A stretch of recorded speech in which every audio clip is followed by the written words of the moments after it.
tale well calculated to keep you in suspense.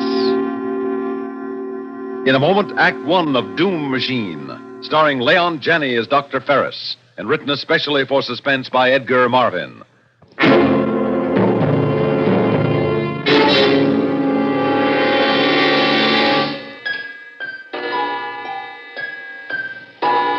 It's 8 o'clock in the morning in the year 2500. On the outskirts of the great city is a large one-story house. In one wing of this house is the laboratory of Dr. Atlee Ferris, who is seated behind an enormous horseshoe-shaped desk, studded with levers and small blinking instrument panels. Morning, Dr. Ferris. Good morning, Jack. I tried to work out those calculations you left as best I could. I hope I have them figured right, sir. Never mind, I won't be able to use them anyway. I lost the train of thought on that wide pattern we were following. Oh, it's too bad, Dr. Ferris. You were so far advanced on it. Well, I'm only human, Jack. I'm not a machine. In fact, my humanity practically conspires against me. The level of concentration I need is fantastic, Jack. But I'm not pure brain. There are disturbances, distractions, emotional upheavals. That's what life is, Dr. Ferris. We can't avoid that. But if there were pure brain, Jack, a mind that would hold pure thought and nothing else, that would carry out the logical sequence of thoughts into action without any deviation from its purpose, regardless of any distraction or human consideration. There's no such thing, Dr. Ferris. It would be monstrous. Perhaps, but it would succeed in its work. Whereas we, because we're human, too often are distracted and fail. I'd rather fail than be just a brain. Yes, because you're human. And you won't admit that creatures with a pure brain would be superior to you. Back to your work, Jack. I'm just talking to myself anyway. He doesn't understand how limited the human mind is. Yes, that's it. That's what I need. A brain that isn't human.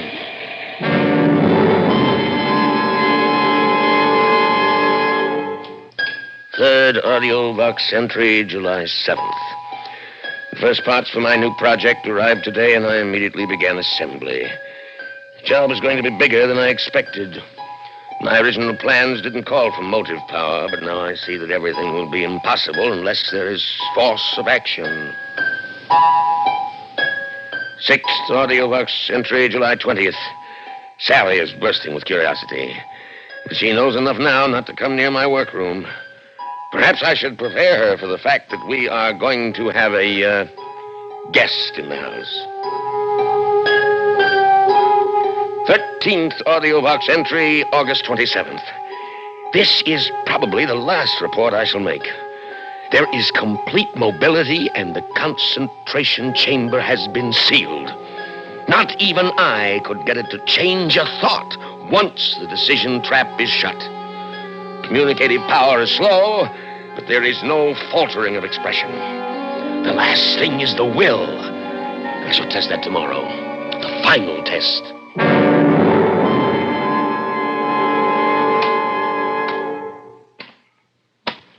I hear something. Is that it, Dr. Ferris? I ordered it to report to me here in the laboratory at 10 o'clock. What time is it now, Jack? It's just 10, Dr. Ferris. Is it safe? We'll know in a moment.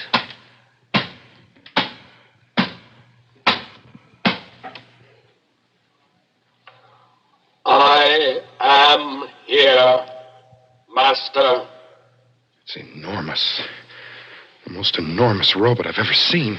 This isn't just a robot. Inside that enormous metal body is the most advanced electronic brain ever devised. Pure brain. Maximum electronic mentality. That's what we'll call him. Max. I could think of other names. The real thing, Jack, is his power of concentration. His will is tied directly to action. He does whatever he decides. Nothing can stop him. Nothing can distract him. His will is as strong as the titanium he's made of. He's perfect, Jack. Perfect. Yes, he's perfect, Dr. Ferris. You've got what you wanted, a brain that isn't human. A thing completely without emotions.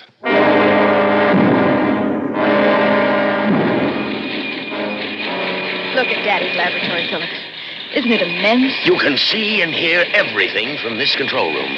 Is that the robot, Mr. Ferris? Yes, that's Max. Well, what do you think of him? He's amazing. He operates himself, Philip. He's not just a robot, he's a thinking machine. He's figuring out the solar energy formula right now. Jack does the manual work. You mean the man takes orders from the robot? Jack's not in Max's class when it comes to pure thought. Oh, Daddy, it's humiliating to take orders from a machine. Yeah? And what's your opinion, you brilliant young physicist, Philip? Well, as a scientist, Dr. Ferris, I have to admit admiration for your robot, Max. But speaking as a human being, I think I'd resent taking orders from it, too. I mean, having it on a pedestal. And that's where Max belongs. He can do the mental job, and Jack can't. Therefore, Max leads and Jack follows. I'm not interested in your so-called human values. I have no more feelings about them than Max has.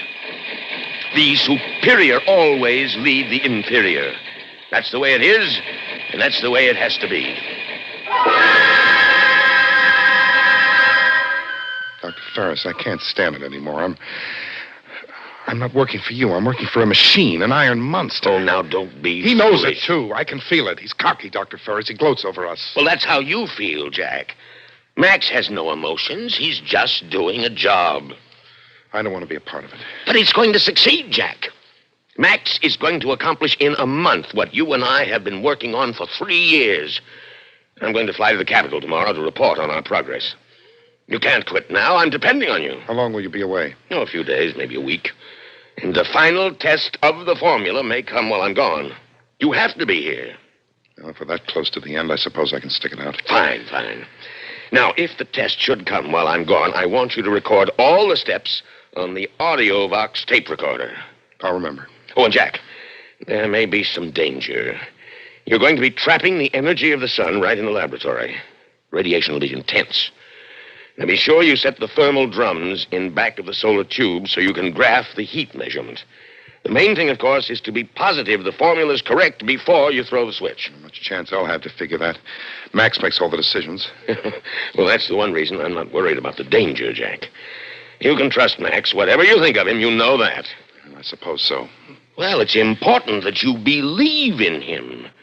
His mind, Jack, his pure electronic brain will do more for humanity than generations of emotional beings like us.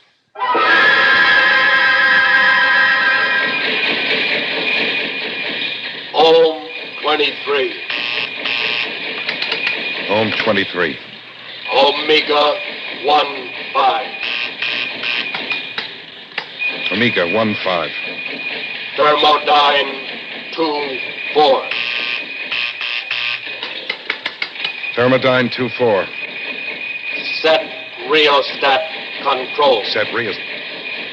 Max, that's it. That's the test for solar energy, the final test. Set rheostat control. You sure we're ready for it, Max? Let me look over the formula. Formula is right. Well, at least let me see it. Do now. Now? Is there any reason why we must finish it this afternoon? We've been working all day. I want to look over the formula tonight and tomorrow. Must finish. Must finish. All right. Nothing stops you. Let me turn on the AudioVox tape recorder so we can record the steps. Not a chance to get anywhere arguing with a machine. Never tired, no emotions, no feelings. After this test, I'm through. Dr. Ferris will know I'm walking out.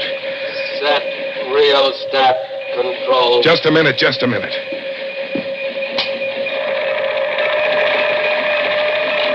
There. Now I'll check the thermal drums. We're graphing. Set thermal panel. Check. Increase. Raise. Thermal 8. radial flux. Boy, it's hot. We must be tapping the sun. Look at that control panel spin. Thermal 10, radial flux 8.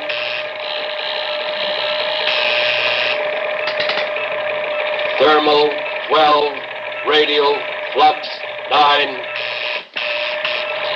Max, it's getting too hot. I don't think we can get any more increase. Thermal 14, radial flux 10. No, Max, it won't work. I see it now. We're absorbing too much heat in the tube. We're not channeling out. Thermal 16. I'm afraid, Max. I'm afraid. Max is shooting heat rays. Max!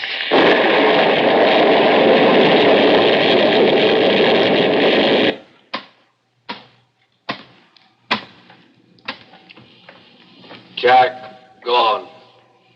Heat over maximum. Need new formula.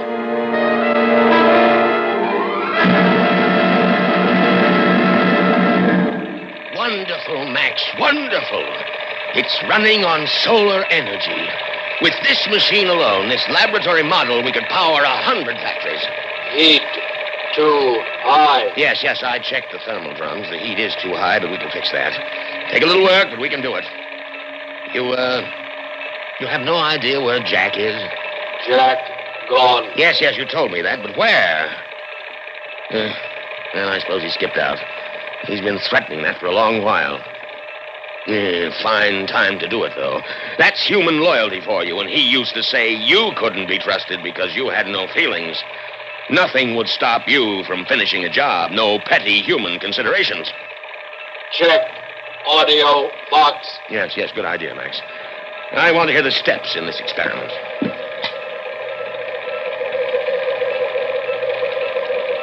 Not a chance to get anywhere arguing with the machine. Yes, that's Jack. Never tired, no emotions, no feelings. After this test, I'm through. Dr. Ferris, I know I'm walking out. Yeah, just as I thought. Good riddance. Set rheostat control. Just a minute. Nah. I don't want to hear any more of this. Don't worry, Max. I'll get you another assistant. Nobody worthy of you, I'm afraid. Just another human being like Jack. But you'll be able to use his arms anyway, won't you, Max? Yes, Master. Look, Sally, I appreciate the chance to work with your father, but I just couldn't take orders from Max. Philip, I think you're wrong. I really do think that this time you're wrong. Listen, why do you think Jack quit? Besides, your father never liked me, and this is his opportunity to make a fool of me. But Daddy was very disappointed in Jack. This is your chance to make good in his eyes, patch everything up. Oh, I don't know. Besides, the work is so important. You keep telling me yourself how brilliant Daddy is. Yeah, sure, but... When this work is completed, Philip, it will mean all sorts of honors. Will you for listen him. for a minute? It can be the making of you as a scientist. Oh, for my sake, take the job. You make it very hard to refuse. Then don't refuse, Philip. I can call Daddy back. All right, darling. For your sake, call him back.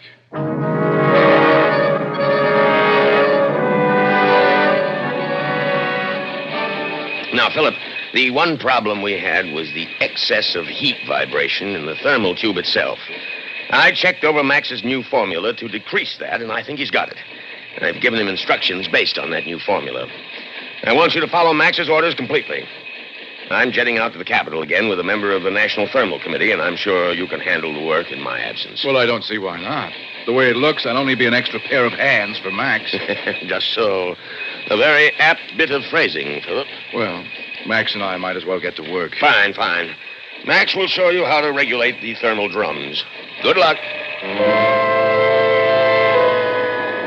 I'm afraid we've been keeping you from concluding your experiments, Dr. Ferris, having you report to the Capitol so often. On the contrary, Dr. Larkin, I'm in the fortunate position of being able to place my work in even more capable hands than mine. Oh? I don't suppose you've heard of Max. Max?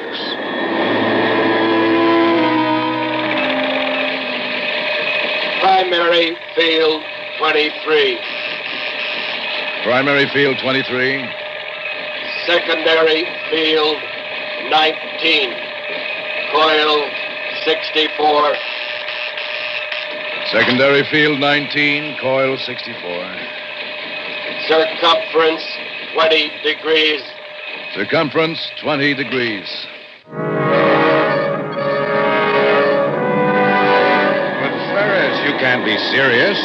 Rain like that is a monstrosity. It's inhuman. Of course it's inhuman. That's the grandeur of it. No feelings, no emotions, nothing to distract it. Just pure scientific thought at the service of humanity. But a thing like that cannot serve humanity, Dr. Ferris. It's wrong somehow. We've always used mechanical servants, Dr. Larkin. Why, this very jet ship... Oh, no. Not to make decisions for us. It's a mistake to grant free will to any mind untempered by feelings and emotions. There's something immoral about it. Oh, but that's just the beauty of it, Dr. Larkin. Precisely because he has no feelings, Max can never make mistakes. Sorry, I don't believe it. No machine in the world operates to perfection. But Max isn't a machine. Max is pure brain, self-corrected, undistracted. Here, let me show you. Just look at the perfection of his latest formula.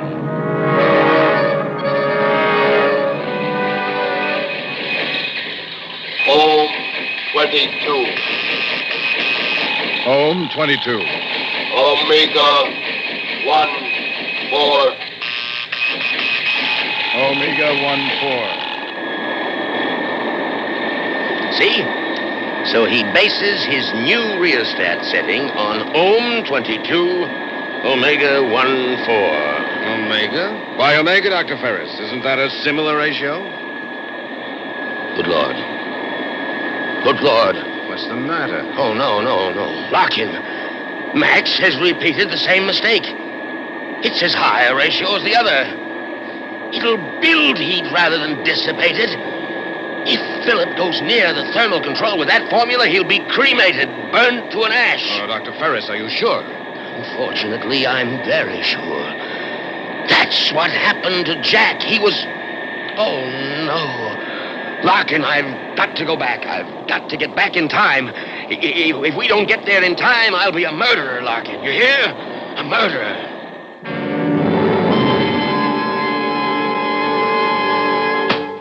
Rheostat control. Rheostat control.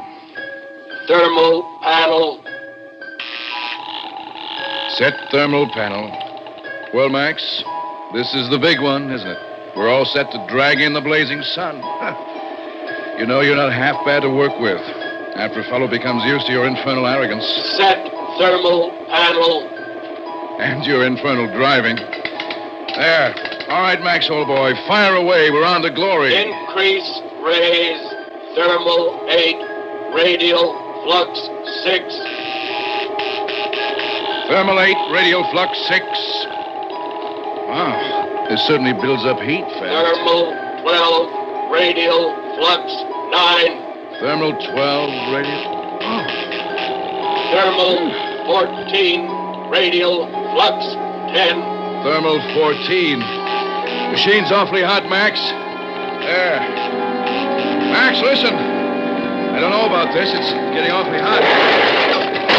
Philip, get away from that machine. Dr. Ferris, what's wrong? It's shooting thermal rays. You'll be cremated, burned to an ash. Into the control room, quick. Hey, easy. Now, stay there. The inso-glass walls will shield you. Thermal 16. Radial flux 12. Max is going to the thermal panel. I've got to stop him. Oh, please, Dr. Ferris, you'll be killed yourself. Now stay in there. Don't come out. Now, Max, listen to me. Your new formula was wrong. Wrong. Don't touch the thermal panel. You'll be destroyed. Stop, Max. Do you hear me? Not stop until finished. But not if you've made a mistake. Now stop, Max. Stop. Dr. Ferris, he can't stop. Nothing will stop him. That's the way you built him. He's only a machine. He has no understanding. No, he's not just a machine. He's pure brain. He must understand. Now, Max, listen. Your formula is wrong. You'll destroy yourself. Everything you've accomplished will be destroyed with you. Not stop not stop. Good Lord. He's found the switch. Dr. Ferris, come in here, quickly! Oh, the idiot monster! Dr. Larkin was right. It is something immoral, an inflexible electronic brain. No emotions, no soul, no reason. It's my fault, mine. Dr. Ferris! Look out! He's throwing the switch, Dr. Ferris! No, Max, no!